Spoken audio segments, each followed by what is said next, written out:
Well, since you brought up deaths in the U.S., yes, interesting you would segue into that. Okay. There are 30,000 gun-related deaths per year by firearms here in the U.S. That's a lot.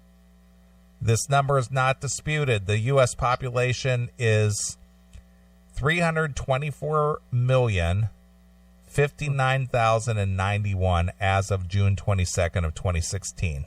Mm-hmm. Do the math. That's 0.00925% of the population dies from gun-related actions each year. But if we can protect everybody from just one death from happening, we've done our job. Ugh.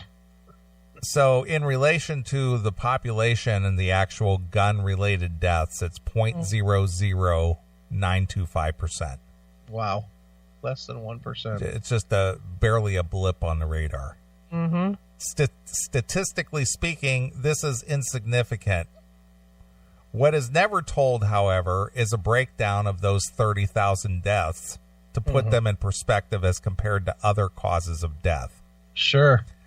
65% of those deaths are by suicide. Of course. That's 65% of 30,000. So we'll call those the positive deaths? Well, what does that add up to? What's 65% of 30,000? Dude, you're going to do math with me? I'm going to do it right now. I got the old iPhone out. So I was going to say, my number's going to be wrong. So we got 30,000 times 0.65. So that's 19,500 of those 30,000 deaths are suicide. There you go. So that only leaves 10,500 other gun-related deaths, okay? Right. So keeping that in perspective. All right. Then 15% are by law enforcement in the line of duty and justified. Okay. 17% are through criminal activity, that is gang and drug-related or mentally ill persons, better known as gun violence. Okay. And 3% are accidental discharge deaths. All right. So technically, gun violence is not 30,000 annually, right, but drops to 5,100. Right. Still too many, and now let's look at how those deaths are spread across the nation. All right. Here in Chicago, of the 5,100 actual shooting deaths, 480 of them are here in Chicago. Okay. That's 9.4% of that. Right. 344 of those homicides are in Baltimore. Sounds about right. That's 6.7% of those. And next in St. Louis. Well, no, believe it or not, 333 homicides, that is 6.5%, were in Detroit. That makes sense. 119 homicides, that's 2.3, were in Washington, D.C. Wow, St. Louis falling off. Washington, D.C. is just a small district. Yeah. It's not even a state. Yeah. And they qualify as 2.3%. Wow. That is a 54% increase over prior years. Mm-hmm. So basically, 25% of all gun crime happens in just 4 cities. Yeah. All of those cities have strict gun laws. So it's not the lack of the law that is the root cause. Well, dude, but we need them to be stricter, see? Because what this is proving is that the strictness isn't enough. We need total ban. Right. That'll stop them. Mm-hmm. Let's see here. Where did we leave off here? This basically leaves 3,825 for the entire rest of the nation, or about 75 deaths per state. In 365 days. Yeah. So about little more than one a week? 1.2 a week? Something like that. Yeah. That is an average because some states have much higher rates than others. For example, California had 1,169 and Alabama had 1. Okay. Now, who has the strictest gun laws by far? You might as well read the same list.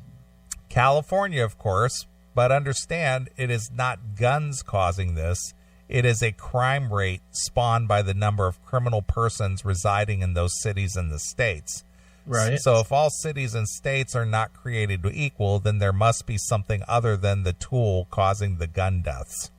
Right. There are 5,100 deaths per year. Is that horrific? How about compared to other deaths? All death is sad, and especially when it is in the commission of a crime, but that is the nature of crime. Robbery, death, rape, assault, all are done by criminals. It's ludicrous that criminals will obey laws. Right. That is why they are called criminals. But what about the deaths each year? 40,000 plus die from drug overdoses every year. Okay. So drug overdoses alone eclipses gun deaths by 10,000. Of course. There is no excuse for that. Then, well, dude, it's a disease. Yeah. Then 36,000 people die each year from the flu. Well, then we need to ban it. We need tougher flu laws. Far exceeding the criminal gun deaths. So, dude, why can't I have tougher laws against the flu? It's clearly an epidemic that's out of control. Right. Let's get that together. What can we do? You know, and honestly, making laws against the flu would have about the same impact as making laws against the guns. Right. The same amount of nothing. Because the people that will actually follow the laws are not the people fucking committing the crimes in the first fucking place. Right. Idiots. So just the flu alone eclipses gun deaths by 6,000. All right, Philus. What in the hell? That's Duvers. That's Duvers' face. What is that? Is that Patrick Duver, the basketball star? I think so. Yeah. Then 34,000 people die every year in traffic fatalities. So that's your answer as opposed to India. Mm-hmm. So they have 150,000 traffic fatalities a year in India, and we have 34,000 here. So we have the same number of traffic fatalities as we do gun fatalities? No, it actually traffic fatalities eclipse gun fatalities by 4,000. But so where's the outcry to outlaw the vehicles? I don't know. Why aren't we hearing that? I don't know. Why are people so stupid? Why is this country's people these days so fucking stupid? So easily led by agenda-driven shit from their television sets. Why are they that dumb? Do you have any explanation for that? No, I don't, but there's more statistics to come now. Okay. So 34,000 people die each year in traffic fatalities here in the States, which, like I said, eclipses the gun deaths by 4,000. Okay. Now it gets good. All right. 200,000 plus people die each year, and it's growing, from preventable medical errors. Okay. You are safer walking into the worst parts of Chicago than you are walking into a hospital. You're safer walking into Chicago than going to the hospital after you walked in Chicago. Exactly. Wow. So there's 200,000 deaths from preventable medical errors. Jeez, oh man. That's crazy. There you go. 710,000 people die per year from heart disease. Okay. It's time to stop the double cheeseburgers. Well, let's not get carried away. So, what is the point? Mm-hmm. If the liberal loons and the anti-gun movement focus their attention on heart disease, Yeah. Even a 10% decrease in cardiac deaths would save twice the number of lives annually of all the gun-related deaths, including suicide, law enforcement, etc. Yeah, but you forget those same libs go to McDonald's. True. So therefore, it's not a problem. Gotcha. Don't you know the rules, dude? Anything that we actually use is not a problem. It's only the stuff that we think that we choose not to use that is a problem because we've chosen not to use it. Right. That's the rule of the liberal mindset. Mm-hmm. A 10% reduction in medical errors would be 66% of the total number of gun deaths, or 4 times the number of criminal homicides. Simple, easy, preventable 10% reduction. So you have to ask yourself, in the grand scheme of thing, why focus on guns? It's pretty simple. Taking away guns gives control to the government. The founders of this nation knew that regardless of the form of government, those in power may become corrupt and seek to rule as the British did by trying to disarm the populace of the colonies. It's not difficult to understand that a disarmed populace is a controlled populace. Mm-hmm. Thus, the Second Amendment was proudly and boldly included in the U.S. Constitution. It must be preserved at all costs, so the next time someone tries to tell you that gun control is about saving lives, look at these facts and remember those words from Noah Webster. Before a standing army can rule, the people must be disarmed. It's not the lack of laws, it's the lack of morality. Mm-hmm. I don't agree. I don't disagree with any of that. Nope. So there you go. That's how death in this country breaks down, and from what? Yeah. The whole gun thing is just stupid. I've just gotten to where I fucking hate society listening to it anymore. I can't stand it anymore. I can't stand hearing anybody talk about it and pretending like they make any kind of sense. It doesn't make any sense. And maybe it's just me. Maybe I'm a fucking retard, but it doesn't make any sense to me anymore. There's no logic anybody can display that will tell me that I should give up my guns for anything. You know, if anything, everything that they spew makes me know that I need to go get some more. Right. I've been really thinking that, you know, in the past week or two about getting a couple of more, because it's getting to where, you know, if they do, believe it, there's a part of me that thinks, man, maybe I should find some illegal ones to get so that if they ever do come to confiscate them, that I could still have a couple hidden away somewhere, because it's just fucking stupid. Although I can't. Can you imagine? Do you think that they could ever actually truly get them? Not with the resistance that have been shown. Yeah. You know, I mean, the more that they beat that drum, the more resistant I think people become. Yeah. And I just wonder if it would be met like Civil War style. Yeah, I think that it just makes good media fodder. You think? I think that's basically it. So what do you think they're covering up? And I always look for this. What do you think they're covering up by stirring this pot right now? You never know. That's always the thought. Is it this whole Clintons and Russia and that kind of shit that's being covered up by the whole gun thing right now? But there's got to be something, doesn't there? You would think. I guess that's your conspiracy theory coming to light. Well, but it always is. It's always they stir something up, and then, you know, then Obama slides something in over at 3 a.m. that gets pushed through or something like that. You know, so now it's my thought is always whenever I see the media willingly taking the public on some wild goose chase, I always kind of try to look at the news to see what else is going on that I'm not, you know, that's getting no love. Yeah. And I haven't really seen that with this, but there's got to be something. Well, they're definitely the media would definitely not get behind a manufactured, what do you want to call it, tragedy or whatever, in order to protect Trump. Oh no, they definitely don't. They'll do nothing to protect him. That's what I'm saying. So I can't imagine, the media being behind some kind of a major news story or manufactured news story to give Trump some cover. Right. No, probably not.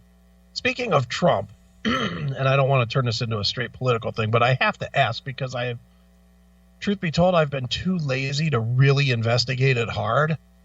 But why is it a big deal that he fucked this porn star? Am I missing something? He fucked some porn star, right? Well, there's no proof of that. I mean, that's the story.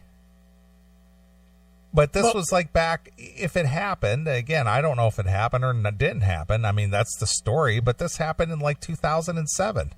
But if it did happen, why is that a big deal? Well, because they're trying to discredit Trump any way, shape, or form that they can.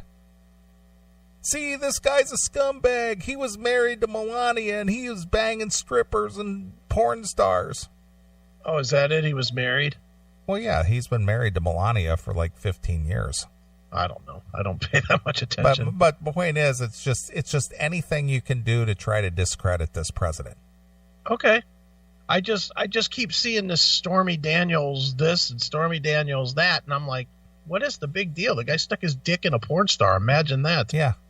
Well, he did it while he was married. He's not this righteous, sanctimonious guy. He's a scumbag like everybody else. Really? I thought that the fucking left was against the sanctity of marriage.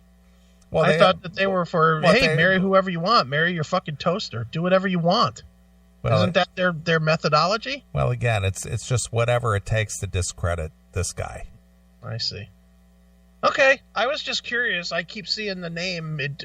I figured by now, it's been like 2 or 3 weeks, and I'm still seeing this fucking name of this porn star in my news feed. I'm like, well, the thing is this whole Russia thing is going to finally come to an end.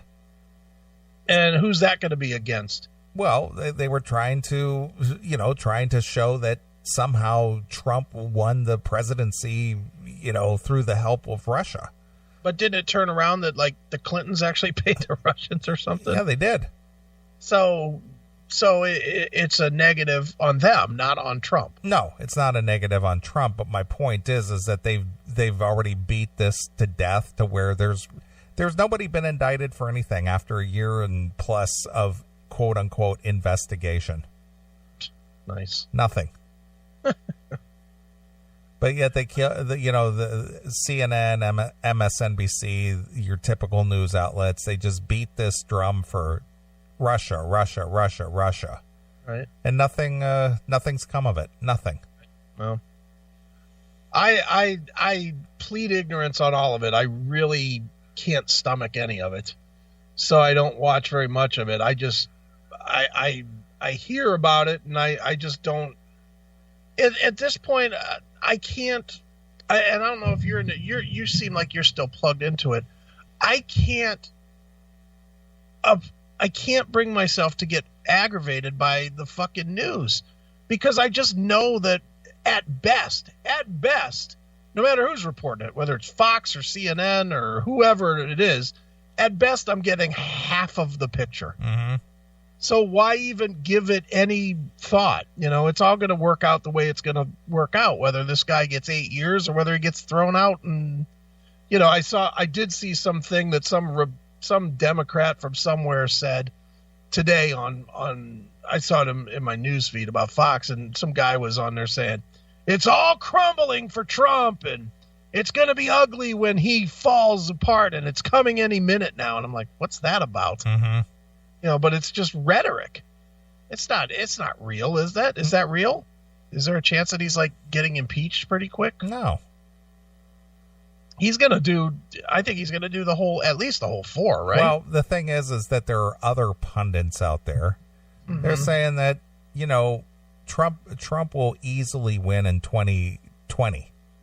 Right. They said, he's going to do 8 years, regardless of what's going on today. Because even if the media is beating the drum on this whole thing, mm-hmm. your average thinking person out there, they're not paying any attention to it. They're just like, this is a bunch of bullshit. Right. Well, and the funny thing is if the media would just leave him alone, He might step down after 4 years because it is hard work. It's ridiculously hard work. But now that they've fucked with him so much, now he's going to go out to prove a point. Mm-hmm. Now he's going to do everything he can to fucking run again. Right. Didn't he already say he's already said he's running again? He's already setting up his campaign team. He's like, fuck you. I do like the fuck you attitude of this guy. Yeah, he is. He doesn't give a shit. I don't like that he does not come off very presidential ever, but I do like his fuck you approach to everything. Yeah. I can relate to that. Well, I liked that speech he gave down there in Moon Township last week. Right. I mean, I was entertained thoroughly by that. Yeah, he really doesn't give a shit. That's for damn sure. Yeah. Well, that getting back to this, and we'll take a little break, is that Mark Dice. Yeah. He had a whole what do you want to call it? A montage of how obsessed CNN is with that whole Russian thing. Okay. I'll play a little of your thing here.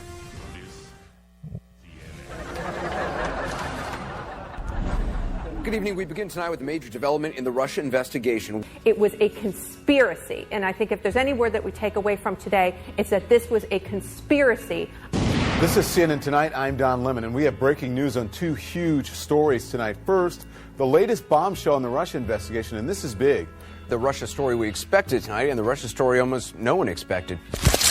Yeah. This is CNN Tonight. I'm Jim Sciutto in Washington. In tonight for Don Lemon, and a huge day in the Russia investigation. Breaking news coming fast and furious tonight. Try to keep up. More breaking news tonight in the Russia investigation. Tonight, I'm Don Lemon, and we have big news on the Russia investigation to tell you about. Good evening. We begin tonight keeping them honest with a number of breaking news stories, all having to do with the ongoing investigations into Russia, the campaign, and possible obstruction of justice. We don't know for sure. But oh, yeah! The breaking news is on the Russia investigation, and we're in Washington live tonight with huge and disturbing breaking news on the Russia investigation. Our breaking news tonight is on the Russia investigation. Can we kill the music? Because I want people to pay close attention to this. I don't want them to hear the music. So there's lots of big breaking news tonight on the Russia investigation. There is a lot to get to, and we're going to go through all of it. To try to show collusion. And thanks to all of you for joining us. Let me ask you about the Russia investigation, because I can't have you here and not. I'm so interested to see how the Russia investigation affects things, because so far out in these districts, when you talk to people about Russia, and that's all we talk about at CNN, basically, they say... there it is right there. That's all we talk about. Apparently so. I don't know dick about the Russian investigation. I certainly don't know this much about it. Jesus. I haven't read any breaking news. Nobody's gone to jail or anything, have they? But nobody's even been indicted. Yeah, so breaking horrible news. Breaking news, big news, huge news, big developments. Very big and disturbing news. I haven't heard any of it. Say they don't care. It doesn't have any effect on their lives. Do not attack the stellar reporters of CNN who have their sources. Because Russian bots are pushing their narrative out there. Russian bots. The Russians used bots to interfere with the 2016 election, but the Russians are laughing at us because they're getting away with this. Why don't you just give me 3 minutes to tell you the truth about Donald Trump that I know, and then all of our campaign staff know? Because it's my show and I don't want to do that. So I've asked Twitter spokesman, does this violate Twitter's terms of service, making this kind of threat? What is Donald Trump trying to hide? That is a whole new chapter of possibilities in this investigation, and potentially a very, very big deal. We're getting more North Korean every day in this country. I mean, he is ranting and raving about the fake media. He's got tweets riddled with misspellings and profanity. He sounds deeply troubled. He sounds unhinged. In the toxic environment that you've created here in CNN and cable news, which is a real crisis of legitimacy for your network. And we saw it, of course, with the extremely fake news you reported about the Don Jr. and WikiLeaks story. There was a huge embarrassment for your network. Stephen. Just like the huge embarrassment you had when you got the Comey testimony wrong. Stephen, I'm trying to get to the issue of the president's fitness, which a lot of people are questioning. I'm getting to the issue of your fitness. This is nothing more than a brainwashing of the public. Jesus. That's it. That's all they do. My God. Yeah, well. There's a reason I don't have that on my quote unquote cable. Sure. I certainly do not watch CNN ever. You know what's weird though? I still do go to CNN, like if I want to look up news for whatever reason. That's just my impulse first spot, and I don't know why. I don't know why I don't go somewhere else. Maybe because there's really not anywhere else to go. But I mean, where do you go online to catch news? I just go to YouTube. Oh, just YouTube? Yeah, I go to the actual, like I said this before, I'll go to the actual congressional hearings on YouTube, or, I'll listen to Mark Levin because he usually covers the daily ongoing and things like that. But as far as watching any news at all, I don't watch any news at all. Well, I don't watch any news. I'm just talking about just if I want to pick up what's the headlines today or something. I just go to YouTube. All right. Yeah, I mean, the only time I actually watch any news is when there's an active shooting going on somewhere. I can't get enough of that shit. But, I hope daily for that shit so that I have something to watch. But I do. Dude, people can say that that's fucking, sick or whatever. It's just the truth. Why else would I watch the news unless I'm going to see somebody get whacked? That's the only reason to watch. I sure don't want to watch it so I can hear fucking Wolf Blitzer tell me something. Show me some action. Make me, they keep these channels as entertainment, so entertain me. Show me some fucking murder. That's what I want to see. Sorry. I know maybe that doesn't, maybe that's not politically correct, but neither am I, so fuck it. You're just bloodthirsty. Maybe. I'm not going to lie, dude. You know what? 9/11 changed me. 9/11, I couldn't watch enough of that shit. Or even before that, OJ. The OJ chase. Oh, yeah. And the OJ trial, I couldn't watch enough of that shit. The ironic thing is the OJ trial was when I was rehabbing from the burns. So other than being at the hospital, it was on every TV and every doctor's office that I was in. I watched every fucking minute of it. And then when I would get in the car, you could listen to it 24/7. Yeah, sure. In the car. So I was obsessed with OJ. And I stayed obsessed with OJ. And then when 9/11 hit, dude, and 9/11 hit, I watched every minute of that shit on TV. And now even still, any documentary that comes out about 9/11, I will watch it. Even though it's all the same footage and it's the same, if there's 3 seconds that I haven't seen before in a documentary about 9/11, that's successful watching for me. Because I've seen 3 seconds that I didn't see before. Right. And I'm obsessed with that shit. I definitely, when I see in a news feed, and I have a lot of people that will post, they'll post something on Facebook that says, "Oh my God, there's an active shooting in whatever, wherever it is." Immediately, I cannot go fast enough to whatever TV I'm in front of and pop up CBS News, which does the live streaming for free on the apps. Mm-hmm. I can't go to it fast enough to see what's going on and watch it, and hopefully they got a camera on the suspect. That's what I'm always hoping for, is that they've got a camera following them, running around the street shooting people. That's what I want. That's what I want to watch. Sorry, but I do. I know, not very nice. I know it's not nice, but it's just the truth. Well, we all have our faves. Yeah, that's it. All right. Well, let's play a couple of tunes and we'll come back and we'll wrap up the show. We got about an hour. Sounds good. All right. So let me see what I got here in the old tunage file. All right. Let's go with something called Bazooka Proof. Not familiar with it, but I'm going to give it a shot. I know those guys. Bazooka Proof? Yeah, I know those guys. Okay. I would imagine the fans aren't going to love them very much, but we'll play. Oh no, what, are they pretty rough or what? No, they weren't that good. Okay. Nice guys, and they put on a great stage show, but musically, Well, let's see. Yeah, I'm not going to play them then. No, play them. Play them. Maybe it's just my taste. All right. Okay. Well, I'm going to play a tune here. Play it for all the dead people in your active shooter. All right. This is called Abracadaver. It's bazooka proof exclusively here on your classic metal show.